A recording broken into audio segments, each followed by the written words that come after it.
The city that believed it was Aronail for more than 500 years. Baghdad had believed it was untouchable. The city did not see itself as just a capital or a place of trade. It saw itself as the center of the world. Rivers of knowledge, gold, and power flowed through its streets. Scholars came from every direction. Merchants filled its markets with goods from lands so far away that most people could not even imagine them. Libraries held books that no other city on earth possessed. Palaces shone in the sun. Mosques echoed with prayer. And above all of it stood the Caliph, the successor of the Prophet, the ruler of the richest and most respected city on earth. To the people of Baghdad, history itself seemed to protect them. They remembered past wars. They remembered rebellions. They remembered rival empires that had risen and fallen. But Baghdad had remained. It always remained. So over time, something dangerous grew in the heart of the city. Not confidence, but certainty. A deep belief that no matter what happened in the world, Baghdad would survive because it always had. This belief was strongest in the palace. Caliph Al-Mustasim lived surrounded by beauty and comfort. He was not a cruel man, but he was a soft one. He loved poetry, music, and scholars. He trusted old traditions more than new dangers. His treasury was full beyond counting. Gold coins were stacked in rooms that few people ever entered. Jewels and silk filled the halls. But the city's walls were old. Its army was small and divided, and its defenses were built more on memory than on preparation. Far to the east, something very different was moving. It was not a normal army. It did not behave like the armies Baghdad had known before. It did not fight for glory or land alone. It fought like a machine. The Mongols had spent 50 years learning how to destroy entire civilizations step by step. They did not rush. They did not waste time. They followed a system. First came the message: submit and live. If a city obeyed, its rulers stayed in power. Its people lived. Its markets stayed open. If a city refused, nothing happened at first. Days passed. Sometimes weeks. Life inside the walls went on. People relaxed. They thought the danger had passed. Then the horizon would fill with horses. When the Mongols arrived, they did not attack immediately. They surrounded. They closed every road. They brought engineers from many lands. They built huge machines in full view of the defenders. They sent the same message again: submit or be erased. And when the final answer was no, the city did not just fall. It was removed from history. Baghdad had heard these stories. News had come from Persia. Great cities had vanished. Powerful kingdoms had collapsed in weeks. But Baghdad was different. That is what everyone believed. Baghdad was older, richer, more important. It was not just a city. It was a symbol. In the year 1257, the Mongol general Hulagu Khan turned his eyes toward it. When his messengers arrived, they did not shout or threaten. They carried a letter. The letter was calm. It did not insult the Caliph. It did not beg. It simply explained what had happened to other cities, and what would happen to Baghdad if it refused. The message was clear: destroy your walls. Send your sons as hostages. Accept Mongol authority, and the city will live. The Caliph called his advisors. The room divided immediately. One man, his vizier, spoke with fear and reason. He reminded them of the cities that had already fallen. He explained that the Mongols could not be stopped by courage or faith alone. He said that survival was better than pride. Others disagreed. The military commander said the Mongols were only horsemen. He said Baghdad's walls had never been breached. He said the city was too far from their supply lines. The religious leaders spoke with even greater certainty. They said God would never allow pagans to destroy the city of the Caliph. They said Baghdad was protected by its sacred position in the world. The Caliph listened. He was a man raised in comfort, not crisis. He had inherited not only a throne, but the belief that this throne was part of the natural order of the world. When he looked at the Mongol letter, he did not see a warning. He saw an insult. "We are the Caliphate," he said.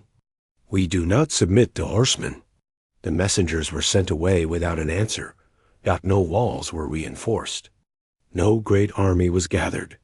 No gold was taken from the treasury to prepare the city. Life in the palace continued as usual. Music still played. Scholars still debated. The markets were still full. But 300 miles to the east, the machine had already started to move. In November, Mongol scouts appeared near Baghdad. Some saw only a small force and felt hope. Maybe the enemy was weaker than the stories said. Maybe this danger could be pushed away, like the others before it. What they did not understand was this: the Mongols never came in parts. They came in stages, and Baghdad had just failed the first one. The city still believed it was eternal. It did not yet realize that history had already decided otherwise. The empire that does not anegiotit at first. Nothing happened. After the Mongol messengers left Baghdad, the city returned to its routines. The markets stayed crowded. The scholars kept teaching. In the palace, musicians still played, and poets still recited their verses. Many people took this as proof that the Caliph had been right. The enemy had been warned. The enemy had been dismissed. And the world had not ended. But outside the walls, fear was slowly taking shape. Travelers coming from the east spoke in low voices. They described empty roads, burned towns, fields where no one worked anymore. They spoke of cities that had once been full of life and were now only silent stone and ash. Some said the Mongols were close. Others said they were still far away. No one knew the truth, and that uncertainty was more frightening than any clear danger. Inside the palace, the Caliph began to feel something he had never felt before. Insecurity. He did not show it in public. He still spoke with confidence. But at night, he asked the same questions again and again. How many soldiers did the city really have? How strong were the walls? How long could Baghdad survive a siege? The answers were never clear. The army was smaller than he had believed. The walls were older than he had admitted. And no one could say how long the city could hold. Still, no great preparations were made. The treasury remained closed. Gold stayed in its rooms. Silent and useless. Far away, Hulagu Khan was doing exactly what he always did. He did not rush. He did not attack blindly. He moved like a man following a plan that had already been tested many times. First, his armies spread across the land around Baghdad. Roads were taken. Villages were emptied. Rivers were controlled. Slowly, carefully, the great city began to lose contact with the world around it. Then came the first shock. One morning, riders arrived at the gates with terrible news. A Mongol force had appeared east of the city. Not a small group. Not a scouting party. A real army. Thousands of horsemen, engineers, supply wagons. The machine was here. The military commander of Baghdad saw a chance. He believed the Mongols could still be stopped in the open field. He argued that if the city waited, the enemy would only grow stronger. If they attacked now, maybe they could win a great victory and scare the Mongols away. The Caliph agreed. It was a decision made from hope, not from knowledge. The army of Baghdad marched out to meet the Mongols. They did not know that Hulagu had expected this. The Mongols did not fight like normal armies. They did not meet their enemies face to face and stay there. They pretended to retreat. They drew the Baghdad soldiers farther and farther from their city. Then, when the time was right, they attacked from all sides. It was not a battle. It was a trap. The army of Baghdad broke. Men ran. Units disappeared. Some were killed. Some were captured. Some simply vanished into the chaos. Very few returned to the city. Those who did carried terror in their eyes. They spoke of endless horsemen, of perfect movement, of enemies who did not panic, did not chase blindly, did not make mistakes. They spoke of an army that did not fight like men, but like a system. When the gates closed behind the survivors, Baghdad changed. For the first time, the city was truly afraid. People began to understand that the stories from Persia had not been exaggerated. They had been warnings. Soon after, the horizon filled with dust. The Mongol army arrived in full. They did not attack. They surrounded every road, every path, every escape route. Then, in full view of the walls, they began to build huge wooden frames, massive beams, great throwing machines that could break stone like clay. Engineers worked calmly. Soldiers stood in perfect order. It was not noisy. It was not chaotic. It was quiet, organized, and terrifying.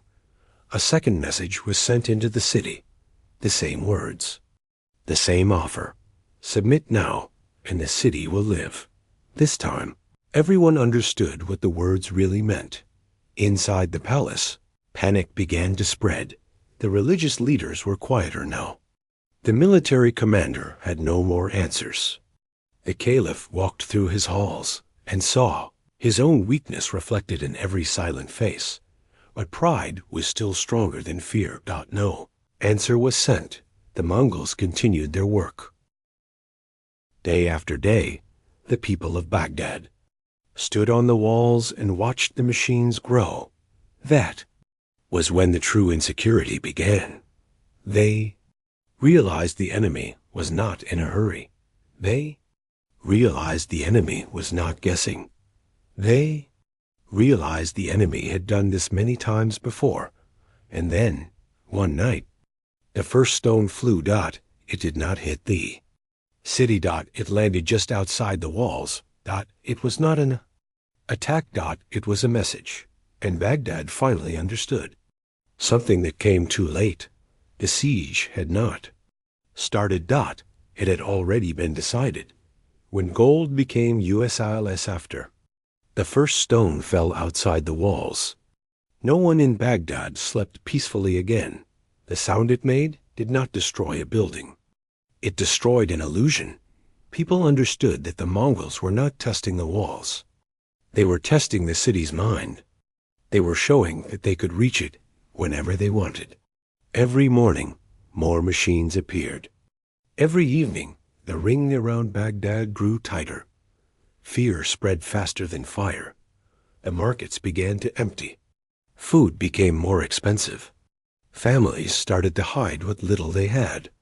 Some people tried to escape at night, but most were caught. The Mongols did not stop them with shouting or arrows. They simply closed every road and waited. Those who were captured were never seen again. Inside the palace, the Caliph finally ordered the treasury to be opened.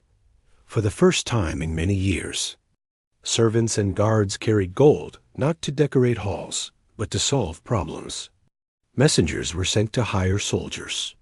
Bribes were offered to tribal leaders. Rewards were promised to anyone who could bring good news. But gold could not buy time, and time was the only thing Baghdad did not have. The soldiers who were hired were afraid. They had heard the stories. Some took the money and left. Some stayed, but did not believe they could win. The walls were still weak. The army was still small, and the enemy outside was still growing stronger. Then came another shock. The Mongols changed the river. The Tigris had always been Baghdad's life. It brought water, trade, and protection. But the Mongols were not impressed by rivers. They used their engineers to build dams and dig channels. Slowly, the land around the city began to flood in some places and dry in others. Fields were ruined. Roads disappeared. The city's own lifeline was being turned into a weapon. People began to whisper that God had turned away from them. Inside the walls, the sound of construction never stopped. Huge wooden towers were rolled into place. Stones as large as carts were carried to the throwing machines.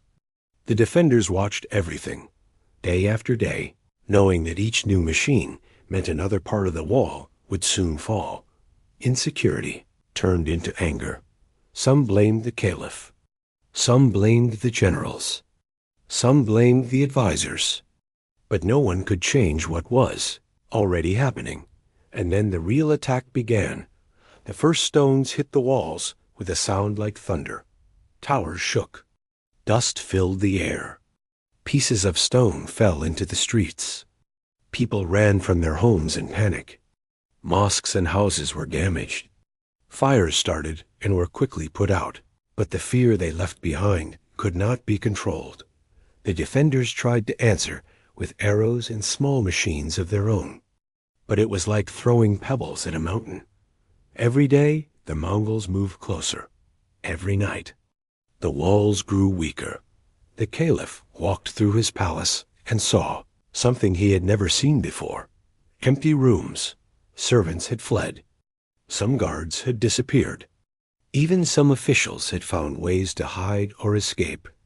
The great palace of Baghdad, once full of voices and music, was becoming quiet. That silence was more frightening than the noise of the siege. Then came the greatest surprise. One section of the wall collapsed sooner than expected, not because of a single huge attack, but because the ground beneath it had been weakened. The Mongols had planned it carefully. When the stones fell, the defenders were not ready. Mongol soldiers poured in. For a moment, it seemed like the city had already fallen, but the defenders fought with desperation. They pushed the enemy back. They blocked the breach with wood, stone, and bodies. By nightfall, the Mongols had withdrawn. Baghdad was still standing, but everyone knew the truth. This was only a test. The Mongols had learned exactly how the city reacted. They had learned where it was weak. They had learned how fast the defenders could move. And the defenders had learned something far worse.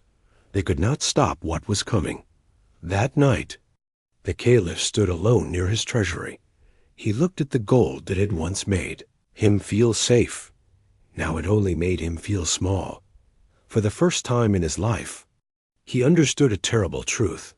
He was not losing a war. He was watching the end of his world arrive. One stone at a time. The week the world ended, when the final assault began, it did not begin with shouting. It began with silence. At dawn, the Mongol machines stood ready. The soldiers waited in perfect order. The defenders on the walls could feel something was different. The air itself seemed heavy, as if the city was holding its breath. Then every machine fired at once. Stones crashed into the walls like falling mountains. Towers shook. Whole sections of stone broke and fell into the streets below. Dust covered the city like a storm. The noise was so loud that people could not hear their own screams. Fear took control of everything. Soldiers ran to the broken places. Civilians ran in every direction. Fires started and could not be stopped. The sound of metal, stone, and wood breaking filled the air. By midday, several parts of the wall were gone. The Mongols did not rush in blindly. They waited. Then they moved forward in groups, protected by shields, perfectly organized. They did not chase. They did not shout. They did not celebrate. They advanced like a tide that could not be pushed back. The defenders fought desperately. They used arrows, stones, boiling water, anything they could find. But for every Mongol who fell, more took his place. The city's army was already tired. It had been weakened by weeks of fear and hunger. By evening, the Mongols were inside Baghdad. That was the moment when the city truly broke. People who had never seen war before saw it in their streets. They saw soldiers die. They saw neighbors fall. They saw buildings burn. Many ran toward the river, hoping to escape. Many were trapped between fire and steel. In the palace, the Caliph was told the walls had fallen. He did not shout. He did not argue. He simply sat in silence. The world he had believed in was gone. Some advisors told him to flee. Some told him to hide. Some still spoke of miracles. But the Mongols were already moving toward the center of the city. There was no place left to run. Then came another shock. Instead of killing everyone at once, the Mongols began to organize the city. Groups of soldiers moved street by street. They separated people. They took control of bridges, markets, and important buildings. This was not chaos. It was a plan. The Caliph sent a message asking for peace. It was too late. Soon after, Mongol soldiers reached the palace. The great doors were opened. The Caliph was captured. He was not dragged. He was not beaten. He was simply taken. That calm was more frightening than any violence. He was brought out of his palace and made to walk through his own city. He saw streets filled with smoke. He saw bodies. He saw buildings he had known all his life turned into broken stone. He saw fear in every face. People who once bowed to him now only stared in silence. The Mongols did not hurry. They wanted him to see everything. By the end of the week, Baghdad was no longer a city. It was a ruin. The Caliph was kept under guard. He was not harmed. He was given food. He was treated like a guest. That treatment confused and frightened him more than chains. Because he understood something terrible.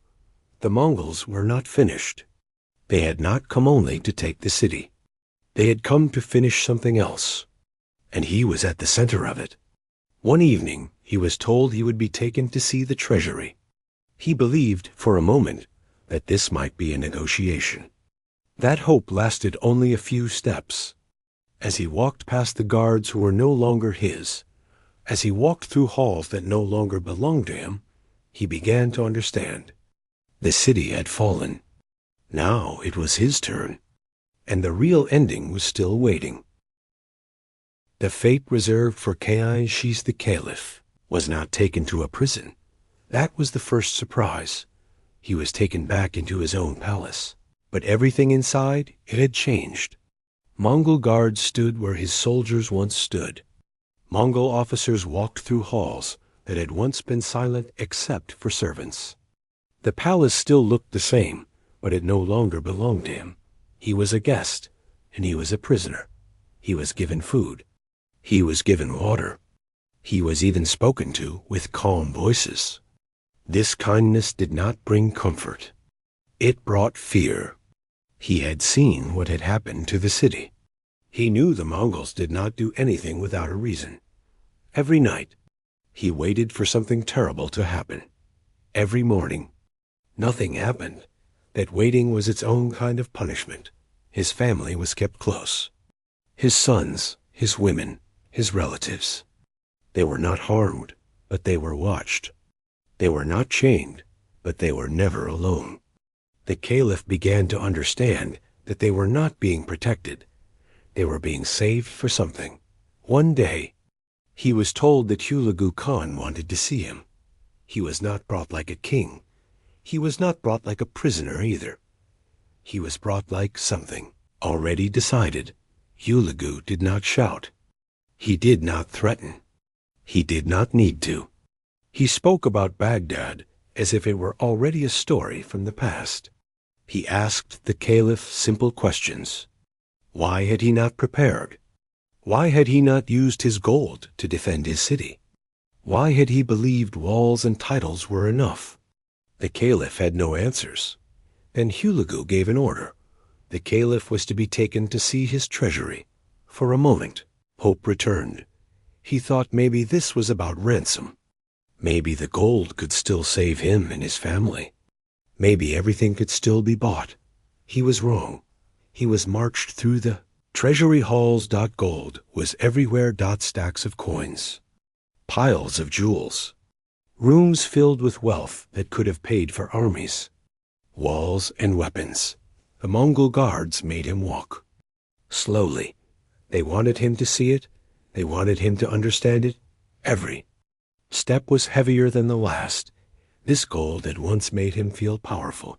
Now, it only made him feel guilty. Outside. Baghdad was silent. Not peaceful. Empty. Then came the order that broke him completely. His sons were separated from him. Not violently. Not quickly. They were simply taken away. He was not told where. He was not told why.